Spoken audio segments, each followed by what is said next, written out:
Hi అండి, welcome to our channel. It's me Naga. ఇదిగోండి సజ్జబూరలు చాలా పర్ఫెక్ట్ గా వచ్చాయండి. పొంగుతూ లోపల పిండి కూడా ఏం లేకుండా చాలా బాగా పొంగుతూ వచ్చాయండి. ఈ సజ్జబూరలు రుచికి రుచి, ఆరోగ్యానికి ఆరోగ్యం కూడా.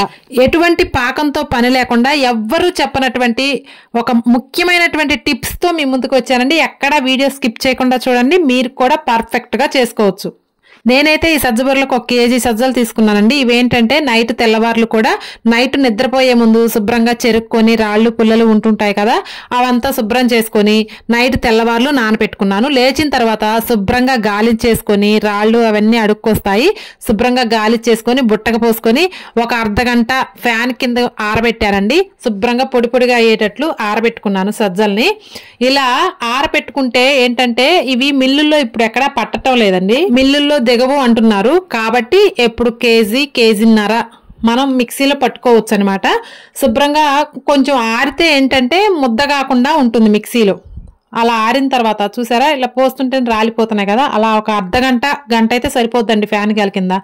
అలా ఆరబెట్టుకోండి. ఎండకు మాత్రం ఎండబెట్టకండి, ఫ్యాన్ గాలి కిందే ఆరబెట్టుకోండి. ఆరబెట్టుకొని ఇలా ఏంటంటే ముందు సజ్జల్ని రవ్వలాగా పట్టుకొని కొంచెం పట్టిన వరకు మెత్తగా పట్టుకొని జల్లించుకోండి. తర్వాత దీన్ని ఇంకొక పేపర్లో పోసుకోండి. ఏంటంటే ఇలా సజ్జలన్నీ కూడా ఒకసారి మిక్సీ పట్టిన తర్వాత ఒక నూకలాగా వచ్చిన తర్వాత కొంచెమే పిండి వెళ్తుందండి, మొత్తం నూక వస్తుంది, పర్లేదు. మీరేం చేస్తారంటే ఈ సజ్జలన్నీ కూడా ఒకసారి పట్టి ఈ జల్లిచ్చిందాన్ని పక్కన పెట్టుకోండి. తర్వాత ఏంటంటే ఆ సజ్జలన్నీ అయిపోయిన తర్వాత మళ్ళీ ఈ రవ్వ నేను పక్కన పేపర్లో పోసుకున్నాను కదా, ఆ రవ్వనే మళ్ళీ ఒకసారి మిక్సీ పట్టుకోండి.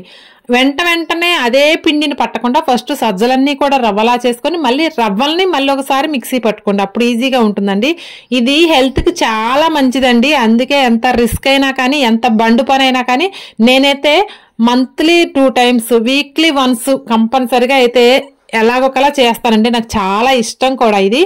బెల్లం అయితే కేజీ సజ్జలకి 1/2 కేజీ బెల్లం అయితే పర్ఫెక్ట్ గా సరిపోతుందండి. మీకు ఇక్కడ ఏంటంటే ఎటువంటి పాకంతో పని లేదు. మీరేంటంటే 1 గ్లాస్ వాటర్ పోసుకొని ముందుగానే నానబెట్టుకోండి. మనం సజ్జలు మిక్సీ పట్టేటప్పుడే బెల్లాన్ని ఒక 1/2 కేజీ నలగొట్టుకొని అందులో వాటర్ పోసుకొని నానబెట్టుకోండి. ఎందుకంటే పాకం అవసరం లేదు కదా, బెల్లం కరిగేసరికల్లే పాకం వచ్చేస్తుంది.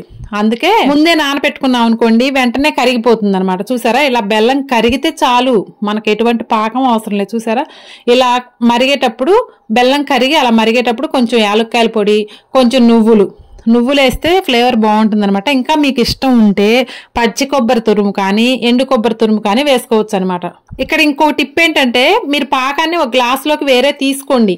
పిండి పోసిన తర్వాత సరిపోదు అనుకుంటే గట్టిగా అనిపిస్తే ఆ పాకం పోసుకోండి. అంతేకాని పాకం అంతా ఉంచేసి పోసారంటే చాలా లూజ్ అయిపోతుంది, తర్వాత చాలా కష్టం అవుతుంది. ఎందుకంటే మనం సజ్జలు పట్టినప్పుడు నూక కంపల్సరీగా వెళ్తుంది. అది మొత్తం కూడా మెత్తగా అయినా కాకపోయినా కొంచెం పిండి అనేది తక్కువ అవుతుంది. అందుకే కొంచెం వాటర్ ఉంచండి. బెల్లం పాకం ఉంచి పిండి కలిపిన తర్వాత మళ్ళీ ఆ పాకాన్ని పోయండి. సరిపోకపోతే ఉంటే ఏంటంటే ఆ బెల్లం వాటరే మిగిలిపోతాయి. అంతేకాని జావ అయితే చాలా కష్టం అవుతుంది. అందుకే నేను ఇది టిప్ లాగా మీకు చెప్తున్నాను అనమాట. చూసారు కదా సజ్జబూరలు ఎలా పొంగుతున్నాయో. మీరు వద్దు అన్నా కానీ ఫస్ట్ టైం చేసే వాళ్ళకైనా సరే పర్ఫెక్ట్ గా వస్తుందండి. ఎటువంటి పాకంతో పని లేదండి. ఈ సజ్జబూరలు అయితే కొబ్బరి బూరెల కన్నా, అరిసెల కన్నా, అన్ని పిండి వంటల కన్నా కూడా చాలా హెల్దీ అండి. ఎందుకంటే ఈ సజ్జబూరలు తినటం వల్ల మన బోన్స్ స్ట్రాంగ్ గా ఉంటాయి, మన కండలు ఎముకలు కూడా చాలా బలంగా తయారవుతాయి. ఇంకా షుగర్ కూడా చాలా కంట్రోల్లో ఉంటుంది. ఎందుకంటే సజ్జ గట్టక కానీ సజ్జ రొట్టె కానీ ఎలాగైనా తీసుకోవచ్చు అనమాట. సజ్జలు తీసుకోవటం వల్ల షుగర్ కంట్రోల్లో ఉంటుంది. చూసారు కదా నాకు చాలా బూరెలు అయ్యాయండి. ఒక్కటి కూడా పొంగందే లేదండి, అంత పర్ఫెక్ట్ గా వచ్చాయి. ఇంకా ఏంటంటే కొంతమంది బాలింతలకి పాలు పడలేదంటారు కదా, వాళ్ళకు కూడా ఈ సజ్జ బూరెలు తింటే పాలు చక్కగా పడతాయి. ఇంకొకటి ఏంటంటే బ్లడ్ తక్కువగా ఉన్న వాళ్ళకి, రక్తహీనత ఉన్న వాళ్ళకు కూడా ఈ సజ్జ బూరెలు చాలా హెల్ప్ చేస్తాయండి. అంటే సజ్జ బూరెలనే కాదు, మీరు సజ్జ రొట్టెలు కానీ, సజ్జ గటక కానీ, సజ్జ సంకటి అంటారు కదా, అలా అయినా కానీ సజ్జలను తీసుకోవటం హెల్త్ కి చాలా మంచిది అనమాట. అంతేకాదండి ఇందులో ఫైబర్ ఎక్కువగా ఉండటం వల్ల జీర్ణక్రియ కూడా బాగా మెరుగుపడి మోషన్ కూడా బాగా ఫ్రీగా అవుతుంది. మన బాడీలో జీర్ణ వ్యవస్థ కరెక్ట్ గా ఉంటే మనకు ఎటువంటి రోగాలు కూడా రావు. కాబట్టి టేస్ట్ కు టేస్ట్, హెల్త్ కి హెల్త్ అండి.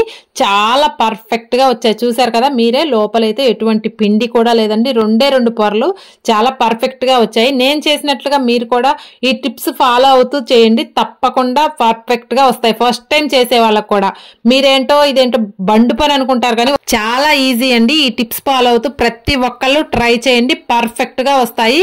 చేయటం కూడా చాలా ఫాస్ట్ గా అయిపోతాయండి. ఇదండి ఈ రోజు వీడియో. ఈ వీడియో మీకు నచ్చితే లైక్ చేయండి, ఎలా ఉందో కామెంట్ చేయండి. ఇంకా మన ఛానల్ సబ్స్క్రైబ్ చేసుకున్న వాళ్ళు ఎవరైనా ఉంటే సబ్స్క్రైబ్ చేసుకోండి. Thank you for watching.